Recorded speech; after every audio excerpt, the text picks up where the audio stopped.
தேர்தலில் ஆட்சி அமைப்பதற்கான பெரும்பான்மையை ஆளுங்கட்சிக்கு மக்கள் வழங்காமல் போனார். திராவிட முன்னேற்ற கழகத்துடைய தலைமையில் தேர்தலை சந்திச்சு வென்ற தோழமை இயக்க சட்டமன்ற உறுப்பினருடைய ஆதரவோடு ஆட்சி அமைத்திருக்கக்கூடிய புதிய அரசிற்கும் இன்னைக்கு நிலைமைக்கு திரு ஸ்டாலின் அவர்களும் உதயநிதி அவர்களும் ரொம்ப பெருமையா பேசினாங்க. நாங்க விட்டு கொடுத்து தான் இன்னைக்கு டிவிக்கு ஆட்சி அமைச்சிருக்கு, எங்கிட்ட இருந்து ஜெயிச்சவங்க தான் நாங்க எம்எல்ஏக்களை கொடுத்துருக்கோம் அப்படின்னுட்டு.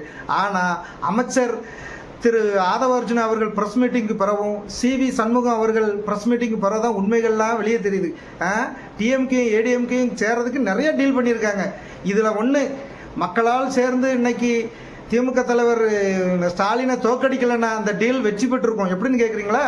நான் 2.5 வருஷம் முதல்வர், நீங்கள் துணை முதல்வர், நீங்கள் 2.5 வருஷம் முதல்வர், நான் துணை முதல்வர்னு பேசி டீல் அழகாக முடிச்சிருப்பாங்க. உதயநிதி ஸ்டாலினை வைக்க முடியாது, கட்சிக்காரங்களும் ஒத்துக்கிட மாட்டாங்க, எடப்பாடியும் ஒத்துக்கிட மாட்டார்.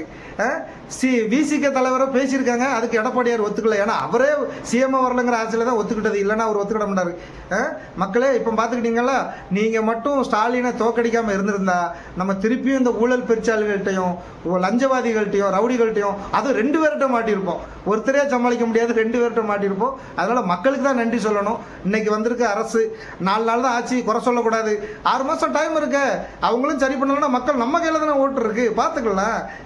எப்படியாவது இவங்களை கவுத்துறணும்னு அவங்க நினைக்காங்க, ஆனால் இவர் ஆட்சியை நல்லா நடத்துறோன்னு அவர் நினைக்கார் போல தோணுது. மக்கள் நம்மளும் அவங்களுக்கு ஒத்துழைக்கணும், நம்மளும் திருந்தணும், தவறு இல்லாமல் நடக்கணும். ஆட்சி மாற்றம் அது மக்களோட மாற்றம் இருக்கு. ரொம்ப நன்றி.